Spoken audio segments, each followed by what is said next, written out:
Assalamualaikum Anda semuanya. Waalaikumsalam warahmatullahi wabarakatuh.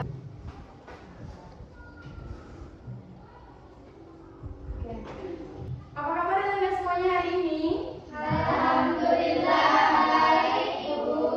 Ada sarapan tadi? Sudah, Ibu. Sarapan apa?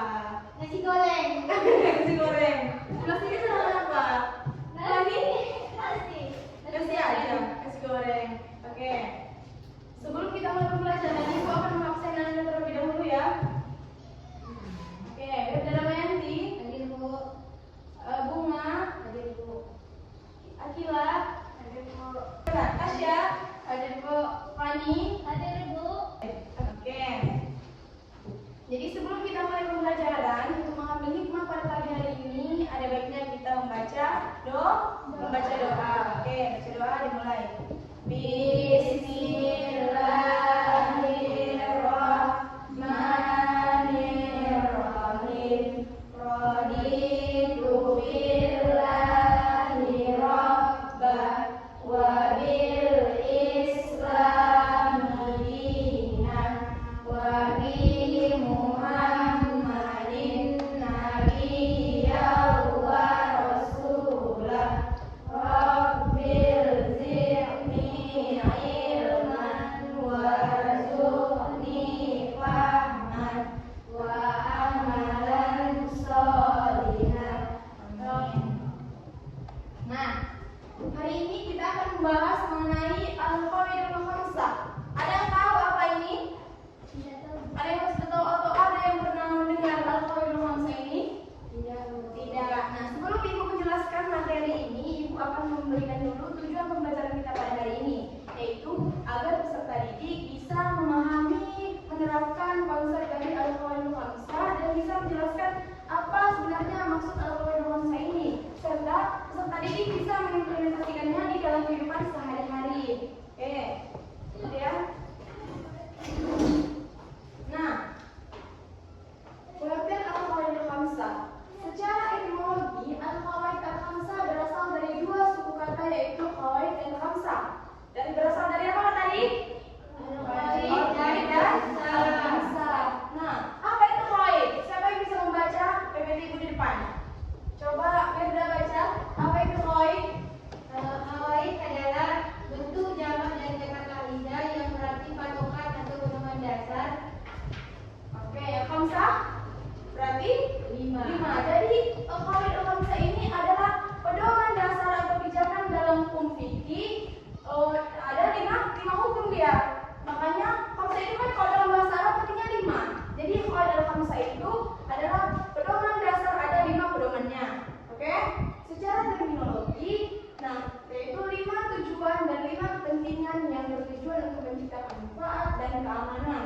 Dan jika tidak diamalkan maka akan terjadi kehancuran. Jadi kalau kita mengalami masalah sesuatu, tentu kita akan berpatokan kepada al-qawaidul khamsah ini, karena ada 5 hukum fikih yang menjadi sandaran atau tempat patokan untuk menciptakan keamanan.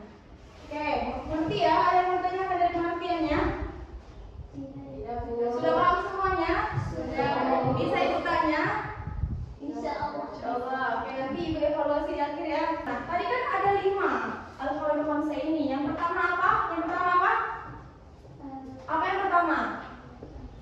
Segala sesuatu tergantung pada niatnya. Jadi apa maksudnya segala sesuatu tergantung pada niatnya? Nah, ada dasar hukumnya pada Quran surah Al-Bayyinah ayat 5 dan Bukhari dan Muslim, yang mana sesungguhnya segala perbuatan itu tergantung niatnya. Jadi apa yang ingin kita lakukan, apa yang ingin kita kerjakan itu tentu berdasar pada niat kita sendiri. Ya, kalau kita nggak niat pasti kita tidak ingin melakukannya. Nah, jadi contohnya niat untuk menikah, yang mana niat kita menikah itu untuk menghindari perbuatan zina, maka halal untuk melakukannya kecuali menikah hanya untuk melakukan balas dendam atau sebagainya. Misalnya kita menikah dengan orang, tapi kalau niat kita menikah itu untuk menghindari perbuatan zina, untuk melindungi perempuan atau karena kita sayang kepada perempuan itu, nah berarti bagus niatnya kan, boleh, sah dia. Tapi kalau kita menikahi orang hanya karena untuk memuas nafsu atau ada maksud tersendiri, misal kita balas dendam kepada orang itu, jadi kita menikahinya agar kita bisa melakukan kekerasan terhadapnya, nah itu tidak boleh. Jadi dari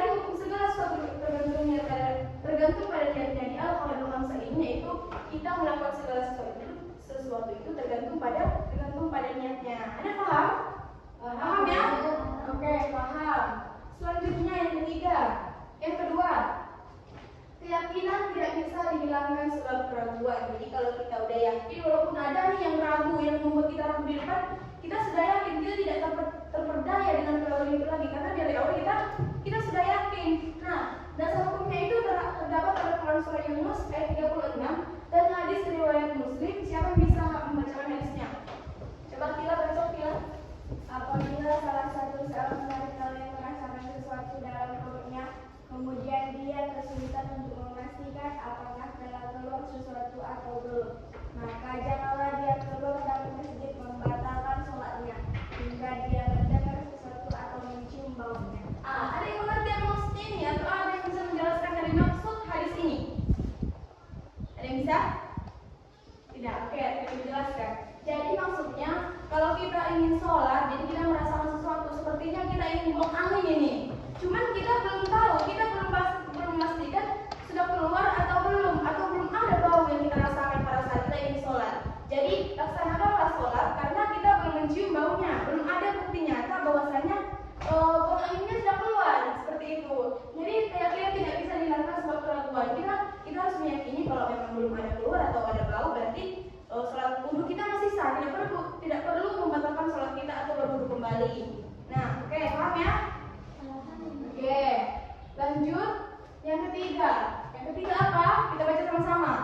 Kesulitan menentukan kemudahan. Dasar hukumnya terdapat pada Quran surah Al-Insyirah dan ayat 5 dan hadis. Coba kali baca hadisnya. Pengertian hadisnya katakanlah. Oke, boleh baca ke depan? Baca ke depan, membaca. Kalau memang tidak kelihatan. Di sini juga boleh. Biar terdengar sama kawan-kawannya. Ya, kau baca apa? Katakanlah bahwa akan datang pada kalian kemudahan karena satu kesulitan tidak mungkin mengalahkan dua kemudahan. Kesulitan bisa mendatangkan kemudahan. Oke, kita kasih aplaus untuk Fani dulu ya. Oke, nah, katakanlah bahwa akan datang pada kalian kemudahan karena satu kesulitan tidak mungkin mengalahkan kemudahan.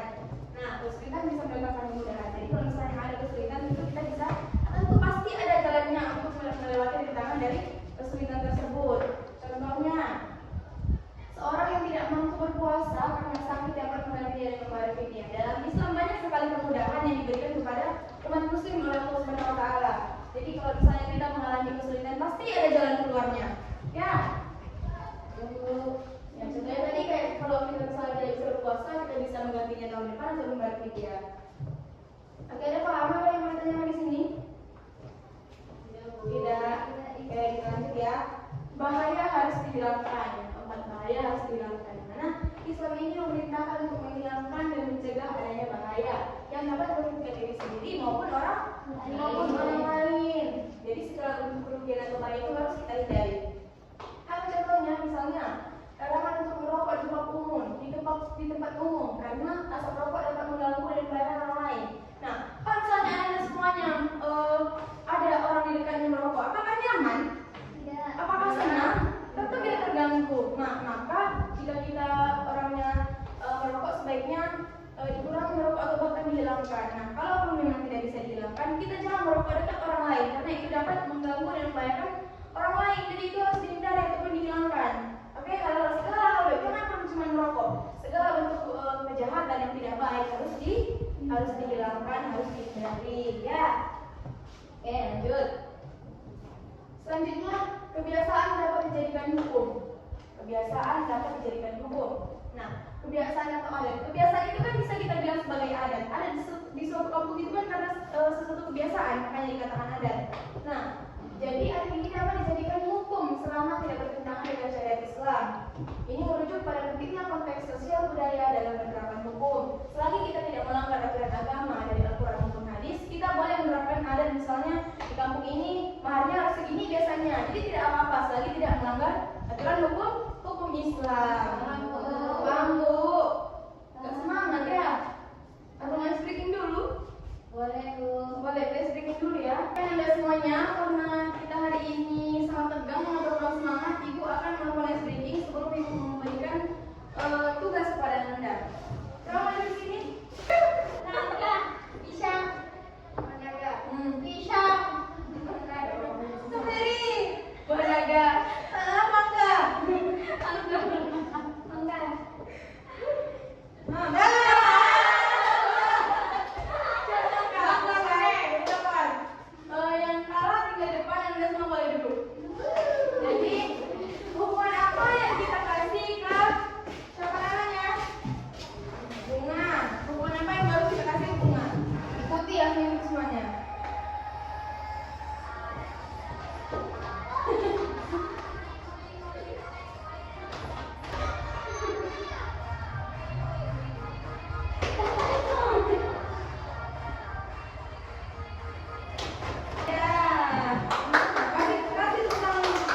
Nanti ibu akan memberikan suatu masalah atau suatu persoalan kepada anda semuanya dan akan diselesaikan nanti berdasarkan kelompoknya. Oke, ini kelompok 1, kelompok 2, dan kelompok 3. Nanti ibu akan memberikan anda semua waktu 5 menit untuk mengerjakannya atau mendiskusikannya. Nanti setelah selesai diskusi, anda semuanya ibu suruh perwakilan ke depan menjelaskan materi terkait soal atau pembahasan yang ibu berikan. Ada paham? Oke. Soal yang pertama untuk kelompok 1, berikan 2 kaidah al-qawaidul khamsah. Coba dicatat ya. Berikan 2 kaidah al-qawaidul khamsah beserta contohnya. Kelompok 2 juga sama dan kelompok 3 juga sama. Kalau bisa 2 contohnya ini, maksudnya 2 kaidah satu-satu contohnya masing-masing. Oke? Oke, silakan anda semua dikerjakan. Duduk berdasarkan kelompoknya atau menghadap-hadap juga boleh. Ibu beri waktu selama 5 menit. Sama tulis ya. Mengerjakan.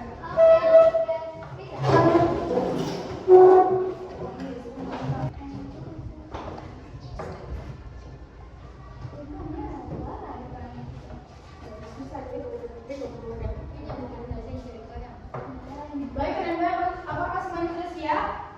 Siap, sudah siap. Oke, sudah bisa ibu suruh ke depannya. Oke, tolong didengarkan ya, diperhatikan. Oke, kita kasih aplaus ya untuk kelompok 1. Oke, silakan duduk. Ya.